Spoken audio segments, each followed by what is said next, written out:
திரைப்படத்துறையில் இயக்குனராக வேண்டும் என்ற கனவோடு சென்னைக்கு வந்த நான்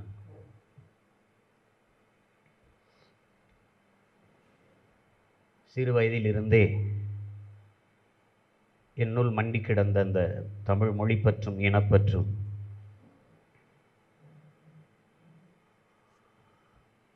அது சார்ந்த தலைவர்களையே சந்திக்க காலம் எனக்கு வாய்ப்பு ஏற்படுத்தி தந்தது.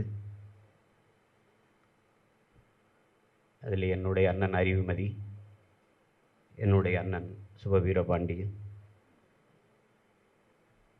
என்னுடைய அண்ணன் குளத்தூர் மணி, மதிப்பிற்குரிய பெருந்தலைவர் ஐயா மணியரசன், அண்ணன் தியாகு, ஐயா நெடுமாறன், ஐயா வீரமணி போன்றவர்களுடைய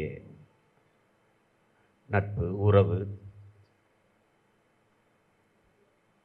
பழக்கம் இதுவெல்லாம் ஏற்பட்ட பிறகுதான் என்னுடைய பாதை, பயணம் எல்லாம் மாறியது.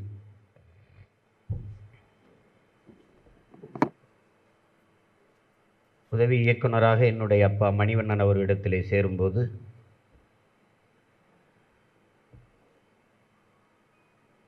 அவரிடத்திலே இருந்த இன உணர்வு, மான உணர்வு எல்லாம் எங்களை ஒரே பாதையில் இணைத்து பயணித்தது. அந்த காலகட்டத்தில் தான்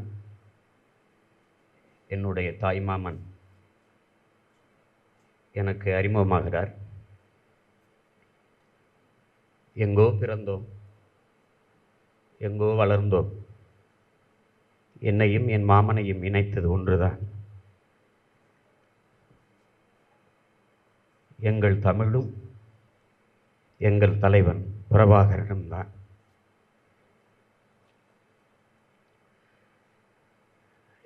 எங்களுக்கான உறவு என்பது வெறும் இரத்த உறவு மட்டுமல்ல, தமிழர் என்கிற இன இரத்த உறவு மட்டுமல்ல, லட்சிய உறவு என்றுதான் சொல்ல வேண்டும். தமிழ் மீட்சி, தமிழின எழுச்சி, தமிழ் தேசிய இன விடுதலை, தமிழர்களுக்கென்ற தேச விடுதலை, இந்த லட்சிய உறவு தான் எங்களை மிகவும் நெருக்கமாக பிணைத்து இணைத்தது.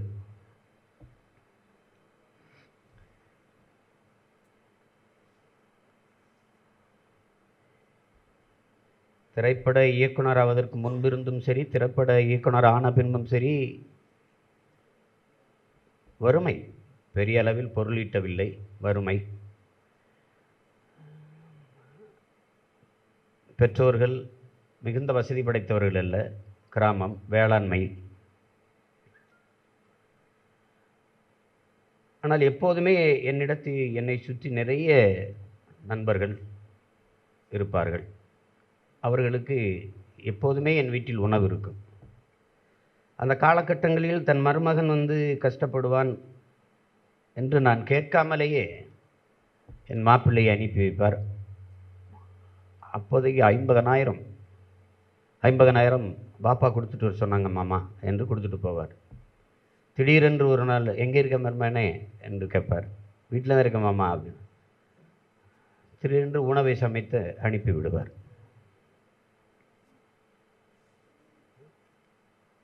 அப்படி பல காலங்கள், பல மேடைகளில், ஒரே இலக்குக்காக பல தலங்களில், தேனை உண்ண வேண்டும் என்ற நோக்கத்திற்காக வண்ணத்துப்பூச்சி எப்படி பல மலர்களில் உட்காருதோ அப்படி பல இயக்கங்களில் இருந்தவர்கள் நானும் என் மாமனும் இந்த தென்னரசனும். நாங்கள் ஏறி நிற்காத மேடை என்றால் அதிமுக, இந்த பாரதிய ஜனதா, இந்த மேடையில், ஏன் காங்கிரஸ் மேடையில் கூட நான் ஏறி பேசினேன்.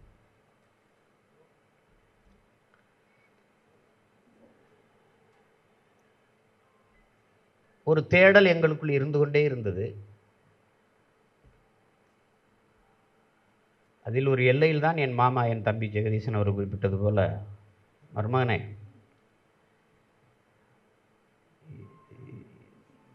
நம்ம ஒரு கட்சி ஆரம்பிப்போம், நீ தலைவராக இருந்ததை தொடங்குன்னு.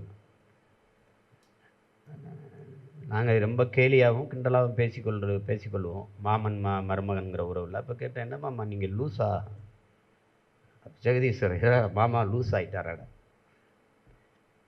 அது எதுக்கு மாமா, நமக்கு இத்தனை இயக்கங்கள் இருக்குது, அதில் நம்ம ஒன்று புதுசாக ஆரம்பிக்கணுமா என்று நான் எங்கள் மாமாவை திட்டினேன்.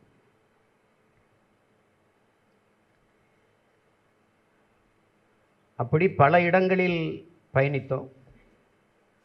ஒரு அண்ணன் வைகோ அவர்களோட மறுமலர்ச்சி திராவிட முன்னேற்ற கழகத்திலும் இருந்தார், திமுகவில் இருந்தார். அங்கிருந்து மறுமலர்ச்சி திராவிட முன்னேற்ற கழகத்தில் இருந்தார். அப்போது ஐயா செஞ்சியார் அவர்களெல்லாம் அவருக்கு ரொம்ப நெருக்கம், பழக்கம். அந்த காலகட்டத்தில் தான் அவர் அந்த பொடாவிலே கைது செய்யப்படுகிறார். ஈழம் சிவக்கிறது என்கிற ஐயா நெடுமாறன் அவர்கள் எழுதிய புத்தகத்தை அவருடைய அலுவலகத்தில் வைத்திருந்தார் என்பதுதான் அவர் மீதான குற்றச்சாட்டு. 1.5 ஆண்டு காலம், சற்றேறக்குறைய 1.25 ஆண்டுகள் இருக்கும் அவர் சிறையில் இருந்த காலத்தில். பெரிய செல்வந்தர், தென்னரசன் சொன்னது போல பெரிய தொழில் அதிபர். ஏழ்மை வறுமையில் பிறந்த மகன் தன் உழைப்பால், ஒற்றை மனிதன் தன் உழைப்பால் உயர்ந்தது என்றால் அது என் மாமன் சாகுல் ஹமீது அவர்கள்தான்.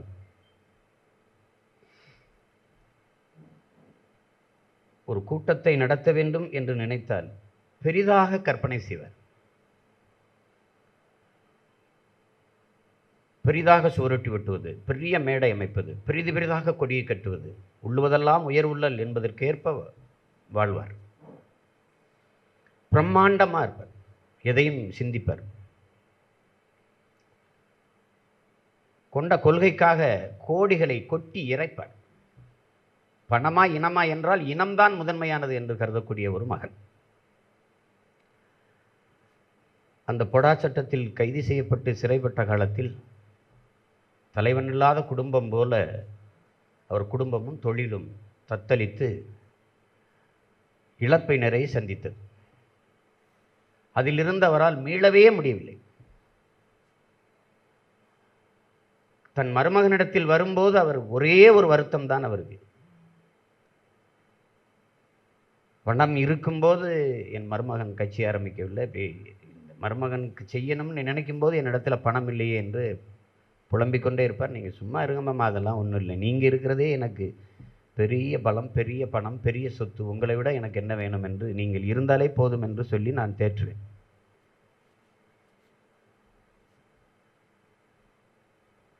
இப்படி திடீரென்று தம்பி படம் எடுத்துக்கிட்டு இருக்கோம். ஒரு சரியான தயாரிப்பாளர் எனக்கு அமையலை. நீண்ட காலம் ஆகுது, 2 ஆண்டுகளாக கொஞ்சம் கொஞ்சமாக எடுக்கிறோம். 2004 அமைதி பேச்சுவார்த்தை காலகட்டத்தில் அண்ணன் தமிழ்ச்செல்வன் வந்து என்னை கூப்பிடுறாங்க நாட்டுக்கு.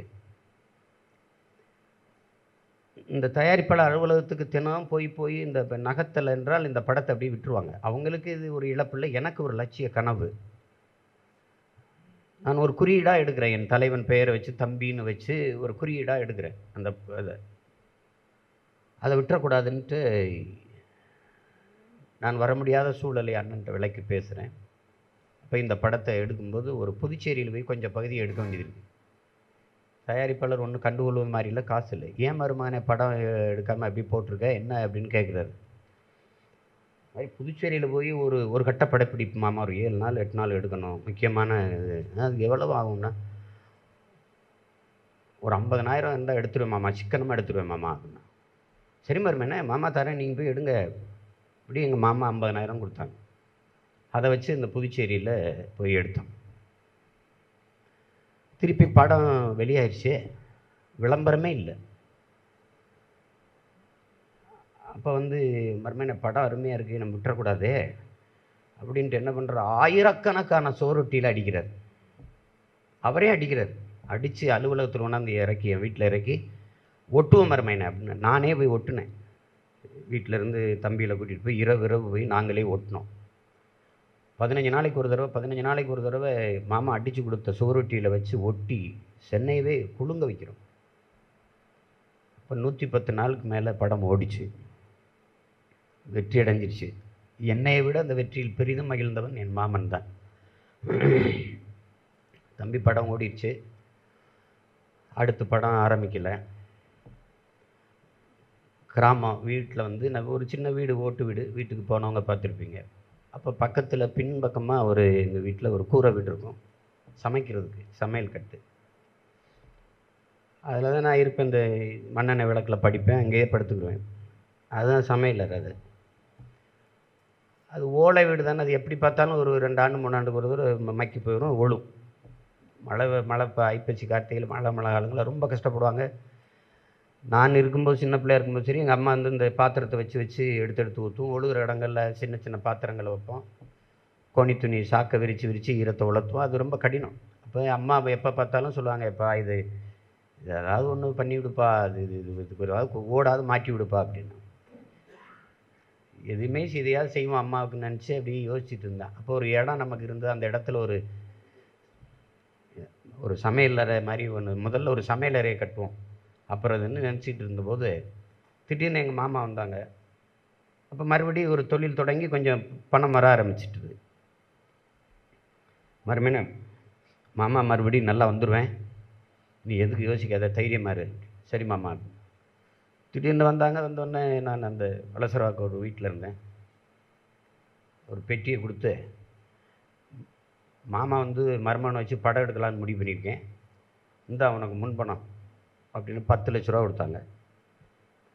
அந்த 10 லட்ச ரூபாயை எடுத்து என் தம்பி வெற்றிக்குமாரன்ட்ட கொடுத்து, அந்த இடத்துல அம்மாவுக்கு ஒரு சமையல் வீடு பின்னாடி நம்ம சம்பாரித்து கட்டிக்கலாம், சம்பாரிச்சுன்னா படம் எடுத்து. அப்போ நான் நினைக்கல, நான் கட்சி ஆரம்பித்து இப்படி வரப்போகிறலாம் நான் நினைக்கல.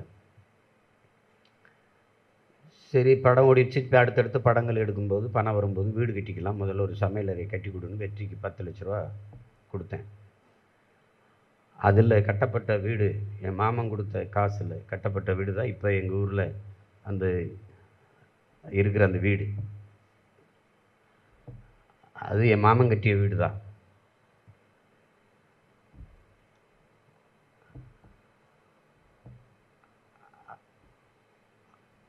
அவனுக்கு 2 தான். ஒன்று நபிகளின் மொழி, அதன் வழி. அதுக்கப்புறம் உலகத்திலே அவனுக்கு அவன் மருமகனுடைய மொழியும் அதன் வழியும் தான் அவனுக்கு.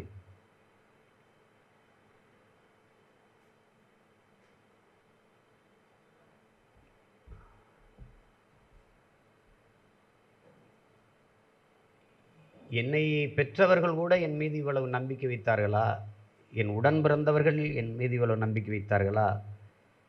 என்னை படிக்க வைத்தவர்கள், கற்றுத்தந்த பேராசிரியர்கள், ஆசிரியர் பெருமக்கள் என் மீது இவ்வளவு நம்பிக்கை வைத்தார்களா என்று எனக்கு தெரியாது. ஆனால் என் மீது என்னையும் அறியாத தொலைதூரத்தில் இருந்து 2 உறவுகள் நம்பிக்கை வைத்ததென்றால், ஒன்று என் தலைவன் பிரபாகரன், இன்னொன்று என் தாய் மாமன் தமிழ் முழக்கம் சாகுல் ஹமீது. எத்தனையோ மேடைகளில் அந்த மேடைகளை போட்டு என்னை நிற்க வைத்த என் மாமன் இந்த இடத்துல என்னை நிற்க வச்சிருக்க கூடாது. அவருக்கு தெரியும், அவர் இல்லைன்னா நான் வலுவிழந்து விடுவேன், பலம் இழந்து விடுவேன், ஒரு பலகீனமான ஒருவனாக ஆகிவிடுவேன் என்று தெரிந்தும் இதை செய்துவிட்டார். எங்கேயோ நிறுத்த வேண்டும் மருமகனை என்று கனவு கண்ட ஒருவன் என்னை இந்த இடத்தில் நிறுத்தியிருக்கக்கூடாது. தம்பி வெற்றிக்குமாரன் சொன்னது போல தீவிரமாக கட்சி பணியும் தேர்தல் பணியும் செய்து கொண்டிருந்தார். இந்த கொரோனா சூழலிலும் நாகப்பட்டினத்திற்கும் சென்னைக்குமாக போய் வந்து கவனமாக இருங்க, பத்திரமா இருங்கன்னு நான் சொல்லிட்டு தான் இருந்தேன். மணிசெந்திலுக்கு நோய் தொற்று வந்தபோது கூட, மாமா எச்சரிக்கையாக இருங்க, நீங்கள் இருமுறீங்க உடனே பாருங்கன்னு. எனக்கு ஒன்றும் செய்யாது, உன்னை மாதிரி சீக்காளிக்கு தாண்டா பாதிப்பு வரும், எனக்கு ஒன்றும் செய்யாது. ஆள் திடகாத்திரமாக இருப்பார், உயரமாக இருந்தாலும் நல்ல வலுவாக இருப்பார். அதில் அவர் கொஞ்சம் கவனக்குறைவாக இருந்துட்டார். அது இறுதியாக என்னிடத்தில் பேசும்போது அந்த குரல் இன்னும் எனக்கு கேட்குது. இருமிக்கிட்டே பேசுகிறார், மருமகனே எனக்கு ரொம்ப முடியல, எனக்கு இருமலாக வருது. அதுதான் கடைசி என்னிடத்தில் பேசுகிறேன். அதுக்கப்புறம் அவரும் விரும்பி மருத்துவமனைக்கு போகலை. அது அவருடைய நண்பர் தம்பின்னு ஒரு மருத்துவர் கட்டாயப்படுத்தி இழுத்து கொண்டு போய் சேர்த்தார். அப்புறம் ரொம்ப நாள் கழித்து தான் எனக்கு இந்த செய்தி வருது. பதறேன். அப்புறம் எப்படியாவது காப்பாற்றணும்னு அந்த தம்பி மருத்துவர்கிட்ட பேசினேன். அது 80 விழுக்காடு நுரையீரலில் வந்து இது பாதிச்சிருச்சு அப்படிங்கும்போது அன்று ஏற்பட்ட மன அழுத்தம் தான், அது மீளவே முடியல. அதுக்கப்புறம் நான் என் தம்பி லியோட்ட வெற்றிகிட்ட பேசி, என்னுடைய தம்பி லியோ இருக்கான், காமாட்சி மருத்துவமனையில் கொண்டு சேர்த்தோம். பணத்தை பற்றி பிரச்சனை இல்லை, பிச்சை எடுத்தாவது கொண்டு வந்து தருவேன், என் மாமன் தான் எனக்கு முக்கியம், நீங்கள் செய்யுங்க அப்படின்னு இவ்வளோ சொன்னேன்னா அது முடியல. அப்போது என் மருமகள் வாப்பாட்ட நீங்கள் ஒரு தடவை வலைவெளியில் பேசுங்க மாமா, பாருங்க மாமா, அப்போ வாப்பா உற்சாகம் அடைஞ்சு மீண்டு வந்துடுவாங்கன்னு போது வலைவெளியிலே நான் 2 தடவை இணைஞ்சு பேசினேன். நான் பேசுகிறத கேட்டுக்கிட்டு எனக்கு புரட்சி வணக்கம் வைக்கிறார். நான் நிறைய நம்பிக்கை கொடுத்தேன். ஒரு சாதாரண மகனாக இருந்து போராடி உயர்ந்த ஒரு போராட்டக்காரன் அவன் வந்து வந்துருவான் என் மாமன்னு நினச்சேன். அது நடக்கலை.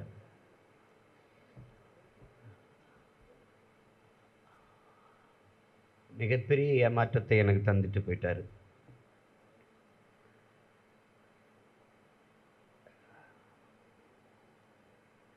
நான் படித்த ஒரு தாய்மையை பற்றி பெரும்பெரும் அறிஞர்கள் எல்லாம் நிறைய பதிவு செஞ்சுருக்காங்க. அதில் ஒரு பேரறிஞன் சொல்கிறான், இந்த உலகில் நீ எவ்வளவு பெரிய உயரத்திற்கு சென்றாலும் உன்னை பார்த்து பொறாமைப்படாத ஒரு உயிர் உண்டு. உலகிலே ஒரே ஒரு உயிர் தான் உண்டு, அது உன்னை பெற்ற தாய்தான் என்று சொல்றான். ஆனால் எனக்கு 2 உயிர்கள் உண்டு. நான் எவ்வளவு சாதித்தாலும், எவ்வளவு பெருமை பெற்றாலும், எவ்வளவு உயரத்திற்கு போனாலும், அந்த அறிஞன் சொன்னது போல பொறாமைப்படாத ஒரு உயிர் உண்டு என் தாய் என்றால் எனக்கு இன்னொரு உயிர் உண்டு, அது என் மாமன் தமிழ் முழக்கம் சாயுல் ஹமீது அவர்கள் தான். என்னுடைய அலைபேசியில் தம்பி ஜெகதீசன் சொன்னது போல தாயி என்று போட்டு பதிவு இருக்கிறது, எண்கள் பதிவில் இருக்கிறது என்றும். ஆனால் இனி எப்போது என் மாமன் அழைத்து மருமகனே என்று அழைக்கப் போகிறான் என்றுதான் தெரியவில்லை. அம்மா, என் மாமாவுடைய அம்மா இறந்து போயிட்டாங்க. நான் எல்லா சடங்குகள்லையும் கூட இருக்கேன். மாமாவை அடக்கம் பண்ண அதே இடத்துல தான் அவர்களையும் அடக்கம் செய்தோம். அப்போது என் மருமகன் கையில் மண்ணை கொடுங்க, மருமகன் கையில் கொடுங்க, அவர் போடட்டும் என்று சொல்லி நான் என் தாய்மாமனை பெற்ற தாய்க்கு மண்ணள்ளி போட்டேன். ஆனால் இறுதியாக ஒரு நன்றி மண்ணை கூட என் தாய்மாமனுக்கு நான் அள்ளி போட முடியாத ஒரு கால சூழல். அருகில் நெருங்கி என் மாமனின் முகத்தை இறுதியாக ஒரு முறை பார்க்கக்கூட முடியாத ஒரு கொடுமையான துயர காலமாக இது மாறிவிட்டது. இந்த இனத்திற்காக நிறைய இழந்த ஒரு மகன் என்றால் என் மாமன் தான். அரசியல் கட்சியில் அவர் நினைச்சிருந்தால் திராவிட முன்னேற்ற கழகத்திலேயோ அண்ணா திராவிட முன்னேற்ற கழகத்திலேயோ இணைந்து ஒரு பெரிய பொறுப்பை பெற்று, அல்லது சட்டமன்ற உறுப்பினர், பாராளுமன்ற உறுப்பினர் ஆகிய நிறைய சம்பாதிச்சிருக்கலாம், புகழ்பட வாழ்ந்திருக்கலாம். ஆனால் தான் வாழ்வதிலும் தன் இனம் வாழ்வதுதான் பெரிது என்று கருதி என்னோடு வந்து நின்றார். ஈழ விடுதலையின் மீதும் தலைவர் பிரபாகரனின் மீதும் பெரும்பற்று கொண்டு வாழ்ந்த ஒரு மகன்.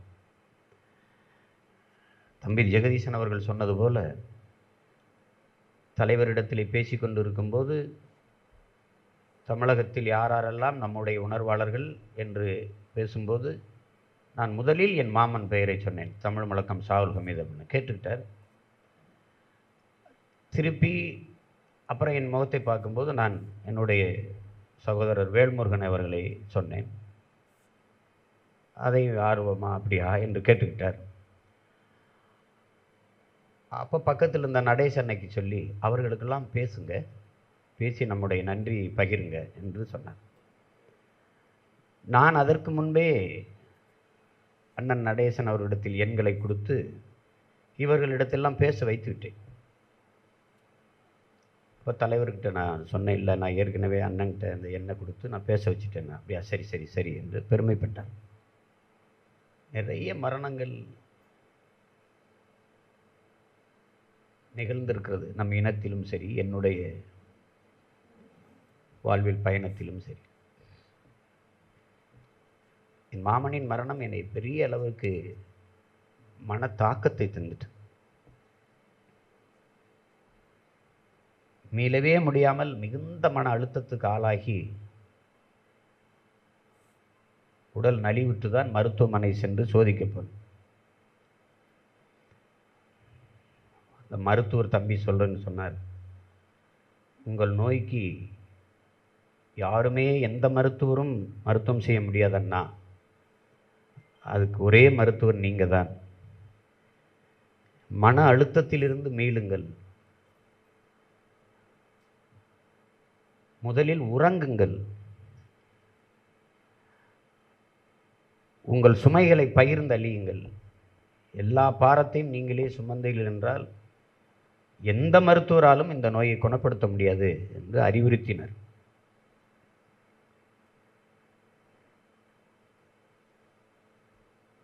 ஆனாலும் தஞ்சை மாவட்டத்தில், நாகப்பட்டினத்தில், மன்னார்குடியில், திருவாரூரில் ஒரு சின்ன கட்சி பிரச்சனை என்றால் மாமன் இருந்தால் இது நடக்குமா என்றுதான் கேட்க தோன்றும், என்றுதான் சிந்திக்க தோன்றும்.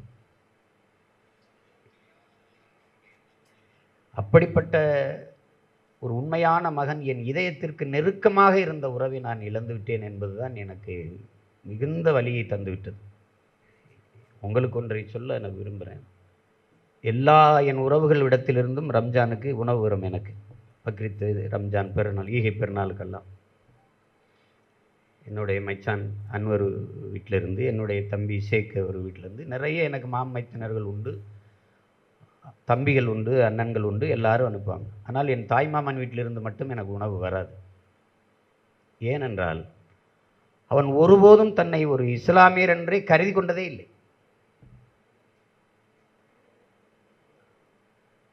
அவன் தமிழன், தமிழ் மீதும் தமிழர் மீதும் பற்று கொண்டதனாலேயே தமிழ் முழக்கம் என்ற ஒரு பதிப்பகத்தை ஆரம்பித்தார். இன்னும் கூட சென்னை அண்ணா சாலையில் அந்த அலுவலகம் இருக்குது. அங்குதான் நாங்கள்லாம் கூடி பேசுவோம் அரசியல்.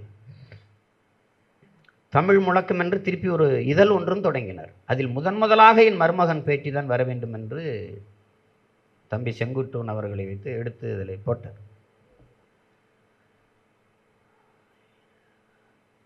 அவருடைய கனவு மொத்தமும், அவருடைய எல்லாமும் என்னை சுற்றியே தான் நகல்.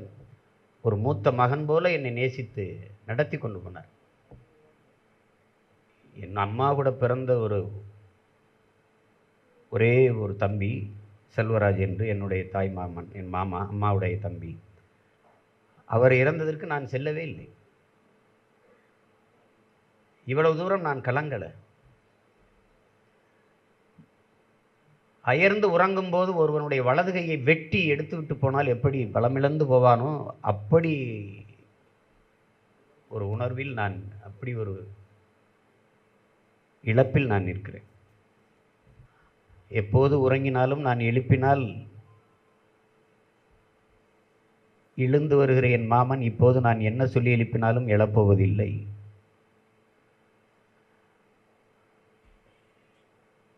நான் நிறைய பக்குவமும் நிதானமும் பெற்ற முழு மனிதனாக ஆகிவிட்டேன்.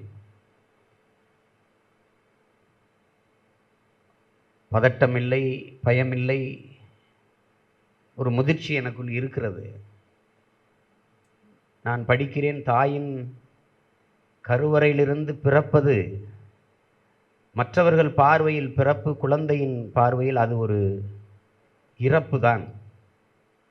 ஒரு உலகத்திலிருந்து இறந்து இன்னொரு இடத்திற்கு வருகிறது என்கிறான். அப்ப பிறப்பே குழந்தையின் பார்வையில் இறப்பு தான் என்று எழுதுகிறார்.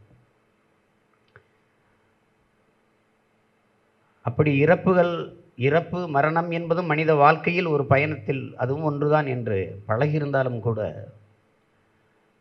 என் மாமனின் மரணத்தை மனது ஏற்க மறுக்கிறது. ஆனால் நான் என்ன எண்ணிக்கொண்டு என்னை தேற்றுகிறேன் என்றால், 1 மாத காலம் 2 மாத காலம் சில நேரங்களில் 3 மாத காலம் கூட தொழில் நிமித்தமாக வேலை அலுவலாக நேபாள் சென்று விடுவார், மலேசியா சென்று விடுவார், மும்பையில் போய் சென்று தங்கியிருப்பார், ஹைதராபாத்தில் தங்கியிருப்பார். அப்போது என்னோட பேசுகிறது அழைப்பெடுக்க மாட்டார். அப்படி எங்கோ ஒரு பணி நிமித்தமாக என் மாமன் சென்றிருக்கிறார். என்னோடு பேசுவதற்கு சற்று காலதாமதமாகிறது என்று எண்ணிக்கொண்டு என்னை நான் தேர்ச்சிக்கொள்வேன்.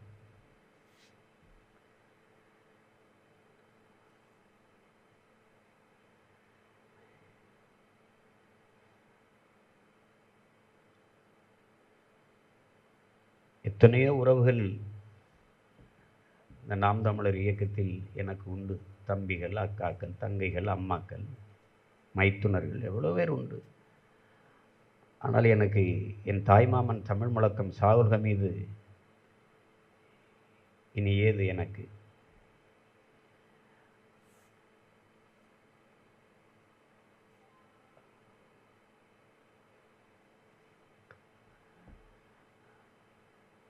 வேறொரு நிகழ்வில் நான் இப்படி கலங்கி நின்றால் என் மாமன் அதை தாங்குவானா, பொறுப்பானா என்பது நினைத்து கூட பார்க்க முடியாது. ஆனால் அவனே எனக்கு நினைவாய் போவான் என்று நான் கனவிலும் நினைக்கல.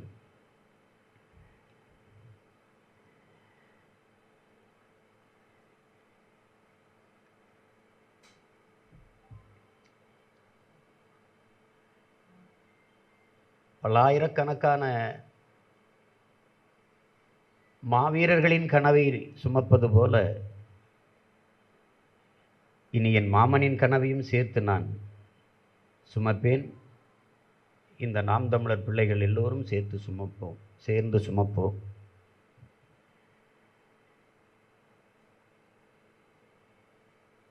எங்கள் தலைவன் எங்களுக்கு தந்த கையளித்த கனவை கொண்டு ஓடுவது போல எங்கள் தாய்மாமன் கனவையும் தூக்கி கொண்டு நாங்கள் பயணிப்போம்.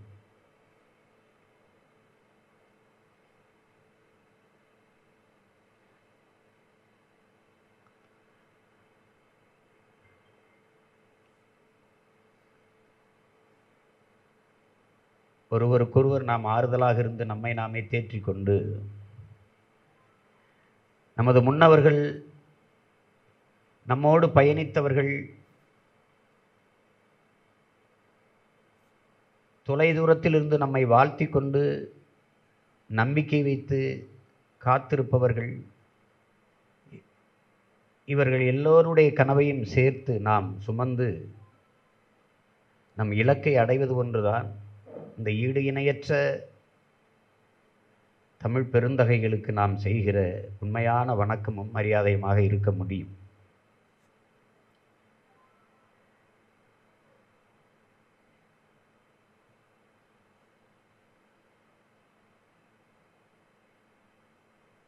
இன்னும் சில காலம் என்னோடு வாழ்ந்து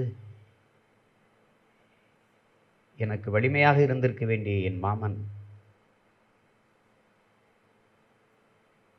என்னை இப்படி பரிதவிக்க விட்டு சென்றிருக்கக்கூடாது.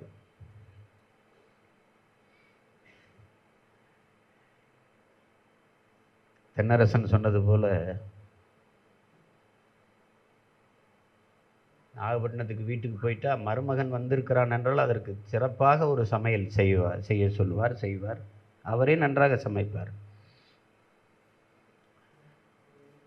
பக்கத்திலிருந்து சாப்பிடும்போது நான் ரொம்ப அளவாக உணவு எடுப்பேன். இப்போ பயிற்சி எடுக்கிறதுனால, கராத்தே இதெல்லாம் செய்கிறதுனால அளவாக உணவு எடுப்பேன். எங்கள் மாமா நல்லா சாப்பிடுவாங்க. சாப்பிடும்போது என்னை திட்டிக்கிட்டே இருப்பாங்க. எல்லாம் தெரியுது என் மருமகனுக்கு சாப்பிட தெரியல என்று. இதை சாப்பிடுங்க என்று எடுத்து வச்சு அப்படி பாசத்தோடு உணவை மட்டுமில்லாத அன்பையும் ஊட்டி வளர்த்த என் தாய் மாமன் ஈழத்துக்கு போய்விட்டு திரும்பும்போது வானூர்தி நிலையத்தில் இறங்கிய உடனேயே நான் வீட்டுக்கு அழைச்சி பேசினேன் அம்மாவுக்கு. ஏன்னா நான் உயிரோடு வருவேனாங்கிறதே தெரியாதனால இப்போ என்ன நடக்குதுன்னா, அங்கே போனால் உயிரோடு வரமாட்டாருன்னு யாரோ சொல்லிட்டாங்க எங்கள் வீட்டில், எங்கள் அம்மாட்ட எங்கள் அப்பாட்ட. இப்போ அவங்க அழுதாங்க போகக்கூடாதுன்னு. போனால் நாங்கள் விஷம் குடித்து செத்துருவோன்றாங்க.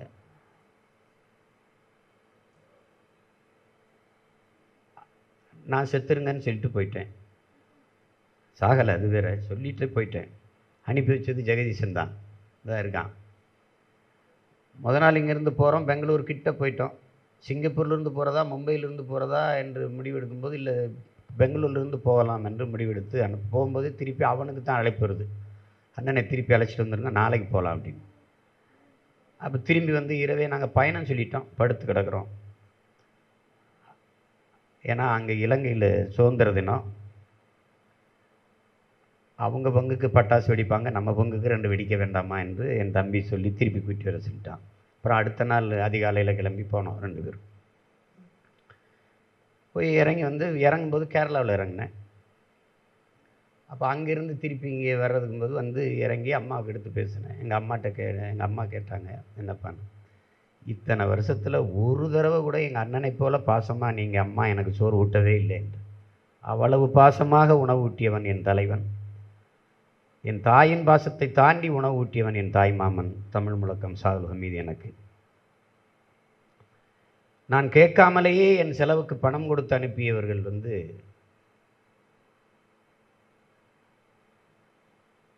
எனக்கு யாரும் எனக்கு நினைவில் வரல. என் மாமன் தமிழ் முழக்கம் சாகுல் ஹமீது மட்டும்தான். அந்த செயலை தலைவரோடு நின்று பேசி கொண்டு இருக்கும்போது எம்ஜிஆரை பற்றி பேச்சு வந்துடும், எப்படியும் வந்துடும். 1 மணி நேரம் பேசுகிறார் என்றால் ஒரு 10 நிமிடம் 15 நிமிடம் எம்ஜிஆர் அவர்களுடைய பேச்சு வந்துடும். அந்த எம்ஜிஆருங்கிறவரை பற்றி பேச வரும்போது தலைவருக்கு கொஞ்சம் நாத்தழுதலுக்கும் கொஞ்சம் அந்த உணர்வுக்குள் ஆழ்ந்து போவார்கள். நான் அவ்வளவு ஒரு பாச பிணைப்பு அவர் 2 பேருக்கும் இருந்தது. ஒரு அப்பா மகன், அண்ணன் தம்பி மாதிரி ஒரு பிணைப்பு. அப்போ சொல்கிறாங்க, இந்திய இராணுவம் இங்கே வந்து நிற்கும்போது நாம் இந்திய நாட்டு இராணுவத்தை எதிர்த்து சண்டை பிடிக்கிறோம். அப்போ தம்பி வந்து கஷ்டப்படுவார் என்று கூப்பிட்டு நான் கேட்கலை. ஆனால் அவராக கிட்டுவை அழைத்து 36 லட்சத்தை ஒரு பெட்டியில் வச்சு, தம்பி கஷ்டப்படுவார், இதை கொண்டு கொடுத்துரு என்று கொடுத்து அனுப்புகிறார். தலைவர் என்ன கேட்குறாருன்னா, அவர் நாட்டு இராணுவத்தை எதிர்த்து நான் சண்டை போடும்போது தன் தம்பி கஷ்டப்படுவார் என்று பணம் கொடுத்து அனுப்புகிறார் என்றால், ஒரு முதலமைச்சர் கொடுக்குற போது அது ஒரு தேசத்துரோக குற்றம்தான். ஆனால் அந்த தேசத்துரோக குற்றத்தை கூட தன் தம்பிக்காக செய்தார் என்றால் அவருக்கு நான் எவ்வளவு உண்மையாக இருக்க வேண்டியவன் என்று சொல்றார். கேட்காமலே கொடுத்து அனுப்பினார் என்று சொல்றார், நினைவூற்றார் எனக்கு. அதை கேட்கிற போது எனக்கு என் தாய்மாமன் தான் நினைவுக்கு வந்தான். நான் கேட்காமலே என் மருமகன் வறுமையில் இருப்பான், பசியோடு இருப்பான், கஷ்டப்படுவான், அவனிடத்தில் இந்த காசை கொடுத்துட்டு வா என்று என் மாப்பிள்ளை அனுப்பி வைத்ததைத்தான் நினைத்து பார்க்கிறேன். என் வாழ்க்கையில் நிறைய சிறந்த மனிதர்களை, நல்ல மனிதர்களை நான் சொத்துக்களாக பொக்கிஷமாக அடைந்திருக்கேன். அப்படி நான் அடைந்த ஒரு அற்புதமான உறவு, அரிய உறவு என்றால் என் தாய்மாமன் தமிழ் முழக்கம் சாகுல் ஹமீது அவர்கள் தான்.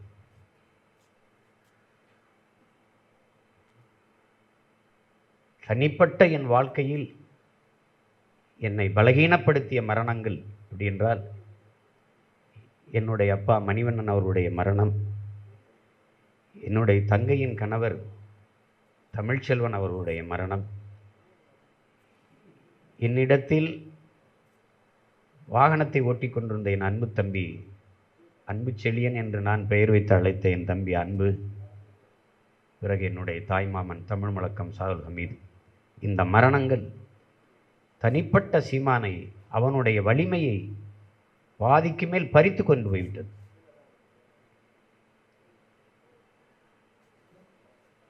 எது ஒன்றும் ஓடாது திக்கு தெரியாத ஒரு காட்டில் நிற்கிற ஒருவனைப் போல திகைத்து நிற்க வைத்து விட்டது.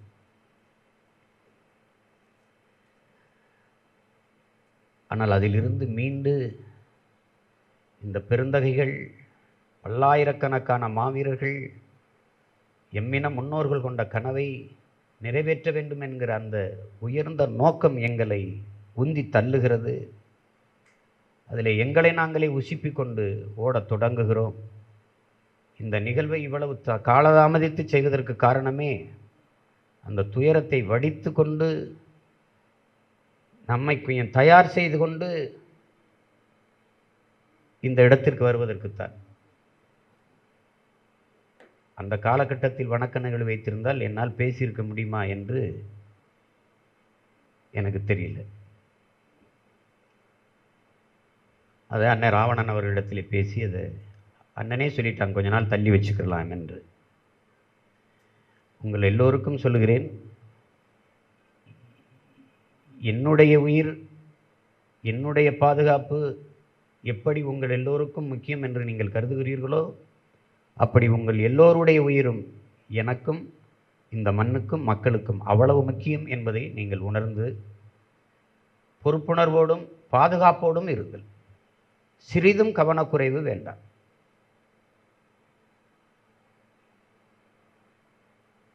நீங்கள் இப்போது கூட தவிர்க்க முடியாத அண்ணனோட வந்து படம் எடுத்தே தீர வேண்டும் என்று நிற்பதையெல்லாம் பார்க்கும்போது என்ன சொல்வதுன்னு தெரியல. அதெல்லாம் குறைங்க, கவனமாக இருங்க, சமூக இடைவெளியை கடைப்பிடிங்க, முகக்கவசம் மறக்காத அணியுங்கள், மிகுந்த எச்சரிக்கை உணர்வோடு இருங்க.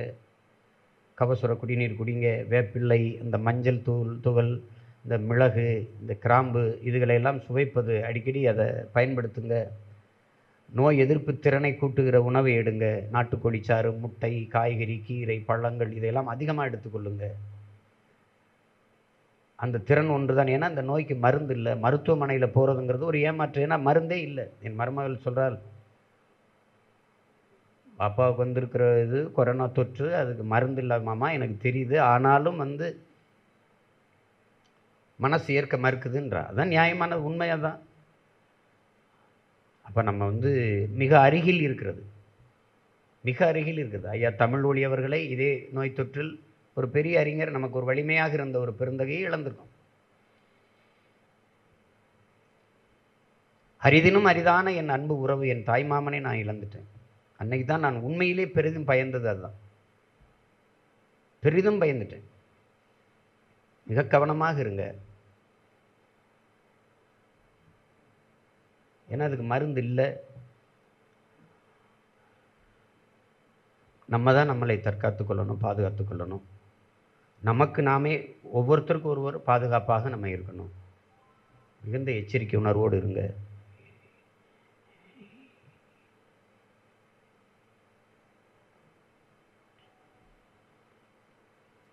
என் மாமனுக்கு ஒன்று சொல்லுவேன்,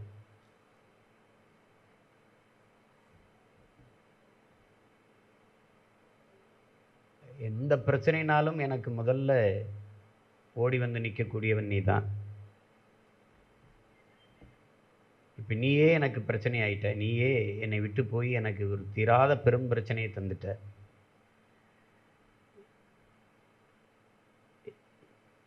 இவ்வளவு பெரிய பாசத்தையும் அன்பையும் காட்டி பாதியிலே அதை பறித்து கொண்டு போய் என்னை பலகீனப்படுத்திட்ட. ஆனாலும் நீ நிம்மதியாக உறங்கு.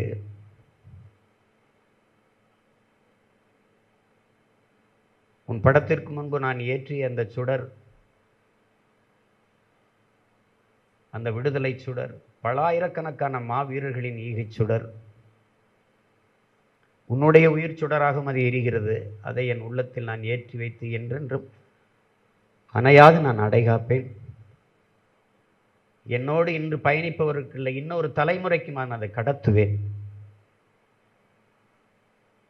உறுதியாக நாம் கொண்டிருந்த லட்சியத்தில் நாம் வெல்லுவோம்.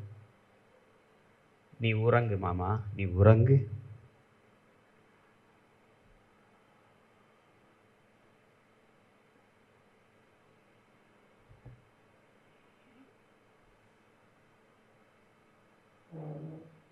ஒரு அனாதை போல உன்னை நான் அடக்கம் செய்து விட்டனோ என்கிற குற்ற உணர்வு என்னை உறுத்துகிறது. எவ்வளவு பெரிய படை உன் மருமகன் வைத்திருக்கிறேன். ஆனால் நீ ஒற்றை மனிதனாக பயணித்து போய் உறங்கிக் கொண்டாய். உரிய மரியாதை கூட உனக்கு செய்ய முடியாது, என்னை கையேறு நிலையில் விட்டுவிட்டுச்சு. காலம் தள்ளிவிட்டது. என்னை மன்னித்துக்கொள். நான் ஏமாற்றி விட்டேன். என் அத்தைக்கிடத்தில் வீட்டில் இருக்கிற எல்லாத்தையும் எப்படியாவது என் மாமாவை காப்பாற்றி கொண்டு வந்து தருவேன் என்று நான் சொன்னேன். அதை நீ பொய்யாக்கி விட்டாய். சரி, போய் உறங்கு.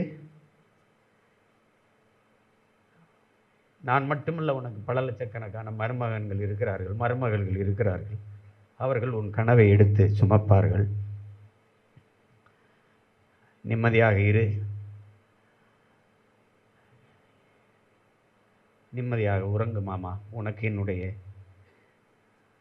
இந்த மருமகனுடைய வணக்கத்தை செலுத்துகிறேன்.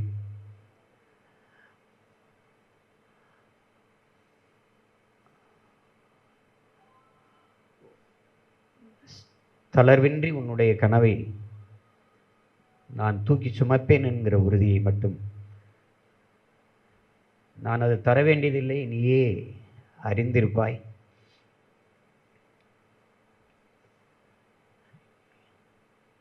இந்த தேர்தலில் என்னோடு பயணித்து எவ்வளவோ யோசனைகளை சொல்லிக் கொண்டிருந்தாய்.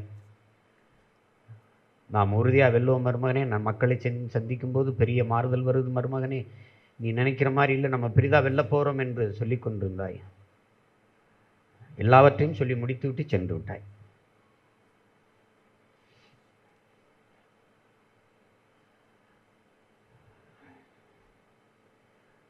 நீ இருந்து எனக்கு பலம் தந்தாய். இனி உன் நினைவுகள், நீ சுவாசித்து விட்டு சென்ற கடைசி மூச்சு என்னை சுற்றியே அந்த சுவாச காற்று சுழலும். அதை சுவாசிக்கிற நான் வலுப்பெறுவேன், பலம் பெறுவேன்.